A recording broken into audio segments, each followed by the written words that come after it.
ketika kita memahami bahwasanya doa itu merupakan sesuatu yang paling berharga dalam kehidupan kita. Dan sesungguhnya doa itu merupakan mukhul ibadah. Doa itu merupakan intinya ibadah. Di mana ketika ini merupakan bagian dari inti ibadah, karena dengan doa kita akan mengetahui bahwasanya manusia sangat membutuhkan Allah. Dan tentunya dengan doa kita akan mengetahui betapa Allah itu berkuasa dan maha bertindak atas apapun yang Allah perbuat pada kehidupan setiap makhluknya. Maka ketika doa itu merupakan inti ibadah yang disampaikan oleh lisan Rasulullah, maka alangkah ironisnya dan alangkah kesalnya kita kalau kita diberikan oleh Allah sebuah inti pada ibadah dan merupakan kekuatan silahul mukmin bagi kehidupan orang yang beriman, tetapi kita tidak bisa menggunakan doa itu sebagaimana mestinya dan sebagaimana fungsinya. Kita hanya berdoa tetapi kita tidak tahu cara berdoa. Dan akhirnya banyak sekali kebaikan-kebaikan yang harusnya kita peroleh luput dan terlewatkan dari kita. Hanya karena kita lalai di dalam kita berdoa dan memperhatikan bagaimana harusnya kita berdoa. Berapa banyak laki-laki menyesal di masa tua tidak mendapatkan anaknya solih. Kalau kita bedah persoalan dan permasalahan, bisa jadi karena dia jarang berdoa untuk anaknya. Bisa jadi kita melihat ada seorang ibu-ibu yang menyesal ketika melihat anaknya sudah besar, cuek kepada dirinya, lalai kepada perintah Allah gitu. Dan kalau dibedah persoalannya, memang penyebabnya banyak. Dan di antara penyebab itu salah satunya adalah karena dia tidak pernah mempergunakan senjata yang Allah berikan kepada dirinya, yaitu adalah mendoakan anak-anaknya, putra dan putri keturunannya.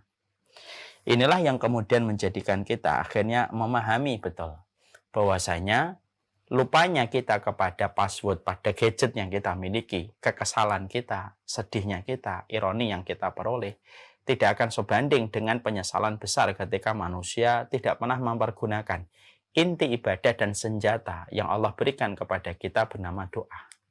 Dan banyak di antara penyesalan-penyesalan di akhirat itu ya bisa jadi salah satunya karena kita tidak mengoptimalkan bagaimana doa. Padahal doa bisa menjadikan seseorang itu masuk surga. Doa itu begitu kuatnya sampai bisa menjadikan seseorang itu diharamkan dari neraka. Bukankah kita pernah mendengar sebuah riwayat di mana Rasulullah menceritakan kalau ada surga mendengar, ada seorang hamba meminta kepada Allah dimasukkan surga 3 kali dalam satu hari, maka surga akan meminta kepada Allah supaya orang itu dimasukkan ke dalamnya. Kalau neraka mendengar ada manusia meminta perlindungan dari neraka sehari 3 kali, maka neraka meminta kepada Allah supaya orang itu tidak dimasukkan ke dalamnya. Loh, sampai surga dan neraka pun ketika mereka menghadapi doa yang meluncur ke atas langit tentang mereka, tentang surga dan neraka, ternyata surga dan neraka pun bisa meminta kepada Allah kebaikan dari orang yang berdoa ketika mereka meminta surga ataupun meminta perlindungan dari neraka. Itu menunjukkan kepada kita bahwasanya jangan main-main dengan doa, karena doa itu hal yang luar biasa. Jangan main-main dengan doa karena doa itu intinya ibadah.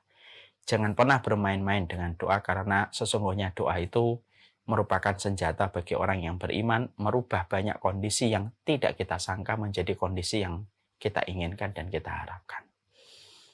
Kalaulah kita lupa dengan password pada handphone kita menyebabkan banyak fungsi pada handphone itu tidak mampu kita maksimalkan, apalagi kita berdoa dan kita tidak tahu bagaimana cara memahami doa, mentadaburi doa, memberikan khusyuk pada doa, dan bagaimana memahami doa, bagaimana doa itu diterangkan oleh Allah di dalam Quran, maka ini tentunya lebih parah daripada lupanya manusia kepada password pada gadget yang dia miliki.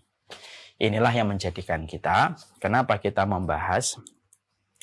kemudian kita membahas letter to Allah pada kesempatan hari ini, dan pada kesempatan setiap pekannya. Kenapa kita membahas kitab ini? Karena kitab ini akan membantu kita untuk memaknai intinya ibadah pada keterkaitan kita kepada Allah, dan kitab ini akan membantu kita sedikit demi sedikit, setapak demi setapak, supaya kita mampu berharap bahwasanya doa itu akan menyelesaikan banyak masalah pada kehidupan kita, dimulai dari doa kita.